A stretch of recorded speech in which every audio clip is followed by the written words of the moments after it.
Bruce, how you doing? Doing great. Mark Berman from Fox in Houston. How much, this is a typical question, how much does it affect your game plan, not knowing the status of Marcus Sasser, whether he plays, he's limited, their other guard, Jamal Shedd's got a knee issue. How does all that affect you, or does it? Well, we're planning on him playing, and so, he tried to go, the other night against Northern Kentucky. He was okay offensively, but when he had to just plant and really sit down and guard, you could tell it wasn't 100%. But we're expecting him to be out there. And he makes a big difference for him because he's such a dynamic offensive player and, one of the best guards in the entire country. And so we anticipate he'll play. How cool is it for you that a guy like Jalen said he hopes Marcus is healthy and can play, doesn't want to see him have to sit out? Jalen Williams said that? Yeah. We got great kids. We do. We got great kids in our programs. The other day, even just on social media, Zep Jasper got asked a question about Alabama, and he talked about that Alabama is a team that could win a national championship. They're seeded number one. They're our arch rivals. We don't like Alabama. They don't like Auburn, but we respect them, and they're in our league. And if Zep Jasper, if Auburn doesn't win the national championship and Zep Jasper respects them as an opponent and somebody in their league and from the state of Alabama, and that's what there aren't many kids that are like that. So Jalen Williams, hey, I hope he is healthy. I hope he's ready to go. I hope he's at full strength. Because that's what kids should look at each other, respect each other. We got our hands full with Houston, whoever plays. Here in the middle. Hey Bruce, Johnny Collin, the ABC 3340 here in Birmingham. After the game last night, we were talking to Dylan, and he was talking about how this team is in the exact same spot as last year's team. Last year's team, obviously, you had Jabari, you had Walker. They got bounced. He said they probably had big eyes. They were looking forward to things. But he said this year's team, we've learned lessons from that last year, and they're ready to apply it this year. How much carryover from the guys that are still on this team from last year do you still feel like to have an impact on what's going to happen tomorrow? I mean, I've heard that, but I at the time I didn't sense it, but I've heard it. So maybe there could be something to it. I mean, we didn't take anybody lightly. I mean, we played Miami. Miami beat us. Miami then went on to the Sweet 16 and got all the way to the Elite Eight and was up double digits in the second half against Kansas, who won the national championship. So if our guys think that the only reason Miami beat us was because we looked past them, I'm going to address that, because we didn't look past them, we got beat. But if they feel like that was the case and they're not looking past Houston, great. Far right. Hi, Bruce. Jason Bristol from KHOU in Houston. Your institution touts the turnaround that has happened under your watch. Houston has had a great turnaround under Kelvin Sampson. From afar, what do you admire about Kelvin, and is there a trait that he has that you wish you had? Well, Kelvin and I, if I cut my hair a little shorter, a little darker, and I get my suntan going, he and I resemble each other quite a bit. And we've always said that, if you're in the wrong place at the wrong time, just tell him you're Bruce Pearl. No one will know the difference. I admire Kelvin greatly. He and I both have our sons as our right-hand men, and it's so great that we are able, as families and fathers and sons, to be able to work together and do what we do. So we share that. I admire how hard and physically and tough, physically and mentally, Kelvin Sampson's teams always play. They never beat themselves. They never they'll turn it over, but it's forced. They never give it away. And they play with a confidence and a swagger and a toughness that they're well known for. And so I obviously admire that, very, very much. Right here to your left up front. Justin Ferguson, Auburn Observer. Bruce, you said all year that your team's greatest strength is going to be its depth. And March is usually a time of year where people tighten their rotations and all, but last night y'all get a ton from your bench. For how much left y'all got to play basketball this year, how much you think that's going to be a weapon for y'all moving forward? Well, we're going to find out tomorrow night. But I've always believed I've always believed in not shortening your bench come tournament time, and I know that's not certainly not the way it is in the NBA, and because I want my guys fresh and furious at the end to be able to win the game, and so I think it was very encouraging to see, Trey Donaldson play without any fear. He's going to have a hard time keeping wet. We're all going to have a hard time keeping Houston's guards in front of us, and we're all going to have a hard time dealing with Houston's pressure. I mean, they get up into you and they make everything you do very, very, very difficult. But it was great to see, Trey respond. Obviously, KD Johnson's energy and scoring ability off the bench, what a punch that is for us. Lior Berman will guard physically, and he's going to make a shot. Even though yesterday was his birthday, he didn't make a shot. He's going to make a shot, and you got to guard him out there. And then Chris Moore, probably hasn't gotten talked enough at all, hardly. But we got Jalen Williams with 2 fouls last night early, and then Chris Moore kind of dings up his shoulder again and is out for the rest of the game. And now all of a sudden I'm playing Yohan Trehor, who hasn't played much, really not sure what he's, the position, and hadn't got a lot of reps at it. Alan Flanagan moves to the 4, hadn't played a minute there all year long, and we managed to sort of piece it together, but because of our depth, because of the play of the bench. Dylan Carwell had a good series out there as well. So those 5 guys coming off the bench helped us a lot. We'll see if those guys can, now that we're stepping up again in class. I mean, Iowa was a very good team. Houston might be the best team in the country.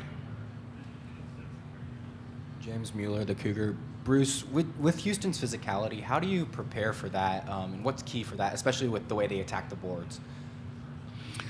You just watch the guys watch tape and, watch them, just run to the glass and run through people, and knowing that, we're going to have to put bodies on bodies, and some of our guys may not be able to get a rebound, but they got to make sure that their matchup doesn't get a rebound. So it's really, it'll be our biggest challenge tomorrow. Will be keeping Houston off the glass. Here to your far right. Coach Pearl, Ike Jones with the War Report. Are there any things that you're trying to take from your matchups with similar, big teams, like when you played Kentucky and Arkansas earlier in the year, to apply to what is going to be happening with Houston? Well, we struggled to keep both those teams off the boards. It's a great question, but we got physically dominated by Arkansas the second time, and Kentucky up in Rupp Arena. Here in the middle. Hey, Bruce, everyone talks about Houston's physicality and their grittiness, and I know you've coached a while and you're a student of the game. What's the most physical basketball team you've ever coached against? Man, I don't know that there's a most. I don't know that I can even tell you the most physical team. I'm sorry. Just there's a lot of them, a lot of good ones. Right here to your far right. Bruce, Tobias Wilborn, AL.com. Starting, heard you have a special day tomorrow, and how would you like to celebrate that special day? But then also, what do you think it's going to be like tomorrow with Bama fans and Auburn fans in the building at the same time, as both teams are trying to advance to the Sweet 16? Well, you know what? My hope is that our fans root for Alabama and the SEC, and that Alabama's fans root for Auburn and the SEC. I would hope that's the case. I think some will. I think some won't. If I was coaching the Houston Cougars, I would do everything I could to bring up to Alabama's fans just how much they're supposed to hate Auburn, right? Talk about anything you could possibly talk about. Talk about the Iron Bowl. Talk about Cam Newton and Cam beating him in Tuscaloosa. Talk about Charles Barkley. Talk about anything you could talk about, just to rile that Alabama fan base up to root against Auburn.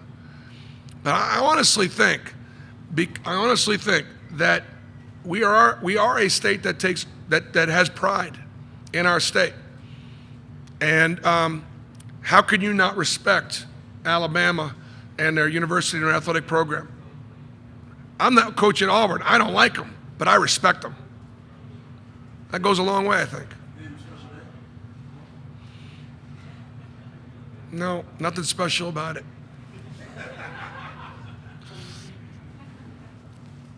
Hey, Coach. Steve Pineda for WTVM in Columbus, Georgia.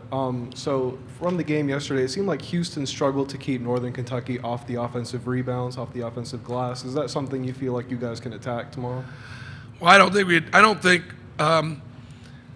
Northern Kentucky played so well, so hard, so aggressively. I'm sure that Kelvin will be cleaning that up in a big, big way. My guess is probably with a lot of long shots and long rebounds, because NKU shot a lot of 3 balls, and the inside shots, inside rebounds. Houston's going to get all those long shots, long rebounds. Now it's more about chasing 50-50 balls and guards, and I think they'll get that cleaned up. Right here.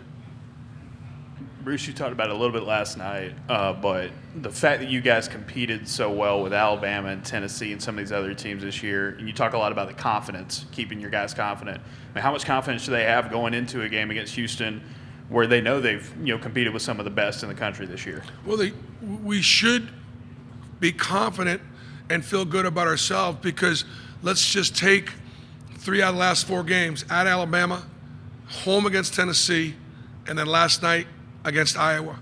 We played 3 really good basketball games. The game at Arkansas, the SEC tournament, they played really well. We didn't play great. So we played really well 3 out of the last 4 times we played. Can we continue to play that well? I just think the biggest thing is, Houston's physicality, their ability to go get the ball, their length and their athleticism. That'll remind my Auburn team of the most athletic, physical, tough teams in the SEC that we've had our hands full with. Here to your right. There you go, Seth, WBTM. Coach, the elephant in the room, happy early birthday for tomorrow. But I do want to ask you just about the fact that people always say there's a lot of pressure on the team that's seated higher. Obviously, a season ago, I know you've been asked about this. That was a different case for you than this season. But do you think that really loosens the pressure when you are the lower seed? And do you feel like your team is playing it look like it yesterday, just a little bit more fun and getting to, I guess, experience this tournament in a different mindset? I think you see that in tournament play. I do. The top seeds are better. They've had better years. They're more talented. They're deeper. They've won championships. The seeds that are like in the situation that we're in, there may be a little less pressure on us, more of an opportunity. The prize of being a number 1 seed is great. It would be historic, for us. The prize for Houston beating Auburn would be to advance to the Sweet 16. That's a great prize, but I don't think that all year long Houston was dreaming of playing Auburn. I think all year long, teams like Houston or Kansas or Alabama or the number 1 seeds in our tournament are the teams that I think every college player would like to try to have an opportunity to play. But you got to be careful what you wish for. Right here to the bottom right. Bruce, what does it say about Wendell Green that he can remain in games when the shot isn't falling and still find ways to contribute? Well, he's a competitor. He's not afraid of the moment. He is obviously going 8 for 8 from the foul line and setting a new record for Auburn with consecutive free throws. And many of those free throws are coming down the stretch of important games. Says everything you need to know about what a great competitor he is. To your left. Hi, Coach. Tony Reese, WTVM's News Leader 9 out of Columbus, Georgia. Win or lose tomorrow, what makes this team so special, just this season as a whole? Just what could you say about your team this season? Well, how special this team is still to be determined. But what I'll tell you is I think the team's been fairly resilient. I believe, again, I'm repeating myself, but I think only Kansas and Baylor and maybe Iowa State had more appearances against the field. Now, what does that mean? That means on 17 occasions we played against teams that were in this field, which means it was all we wanted. And we lost some of those games, more than half. And that'll knock the wind out of you a little bit. And that could discourage you a little bit. And so, but our team has continued to get up off the mat, and we had some tough road last possession losses that we shoulda, coulda, and didn't get, and yet this team kept on bouncing back. So I would say they've been pretty resilient. Back here to your right. Hi, Bruce. Chancellor Johnson, KPRC. Nice to see you in person. Marcus Sasser's status is still up in the air, but with his backcourt mate Jamal Shead, what do you see when you watch him on film? Well, he's the best defensive guard in college basketball. He affects the game. He's not afraid of the moment. Big shots, big playmaker. He is I think in many ways, their heart and their soul. Just does a great job getting downhill, does a great job facilitating. Will just take the ball from you, whether you want him to or not. He's going to take your rock. And so he's obviously Houston is older and more experienced, and he appears to be obviously an important leader for them. To your left. Bruce, I know you've talked about you coach your point guards hard and you coach your freshmen hard. So Trey kind of has the best of both worlds there. What have you seen out of his maturity this season and his development, I guess? Yeah, I'm probably harder on Trey almost than anybody else on our team. Now, you wouldn't imagine, why would you be hard on a freshman point guard? It's because he's really talented and he can handle it. His mom and dad were both athletes and great competitors, and he's been coached hard at home. So I've got the blessing of the family to set the bar high and set a standard high, and but even I couldn't beat the confidence out of him, which I think is great. Point guards they've got to be exact, and they got to be precise with their eyes, with their shoulders, with their feet, and with their leadership.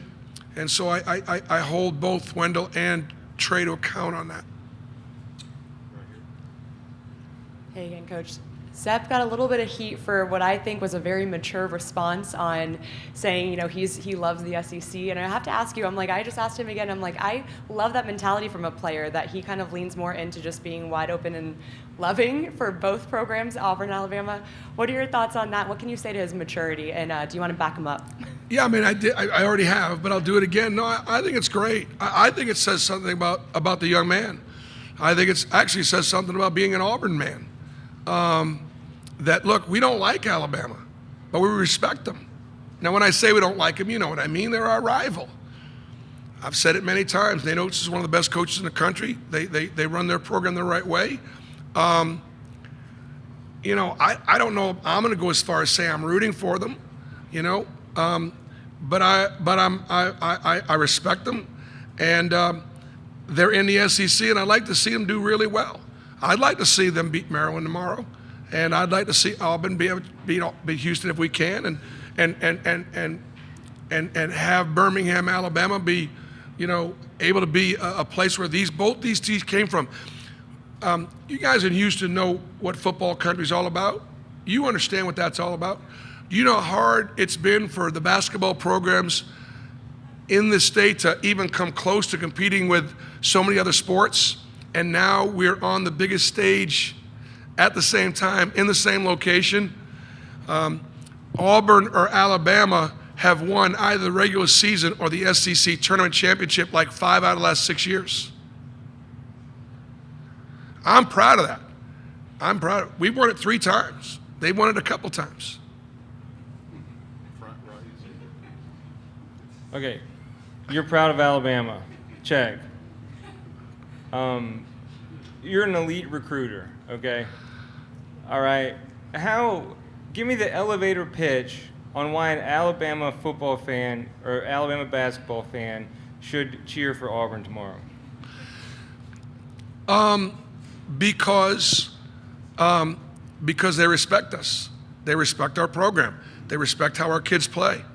They when you're a gladiator and you are competing in the arena, and you've got a worthy opponent, you want to kill them before they kill you. But you better have respect for that opponent, and I just think we do. So that's about as far as I could take it. Here to your left. Bruce, just how have you seen Chance Westry kind of handle the adversity of what he's gone through this season?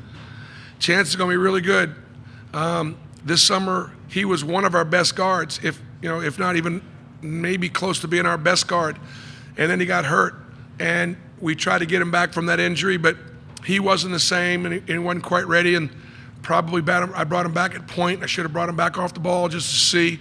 And so as a result, there was a certain number of games in trying to get him back, and so we'll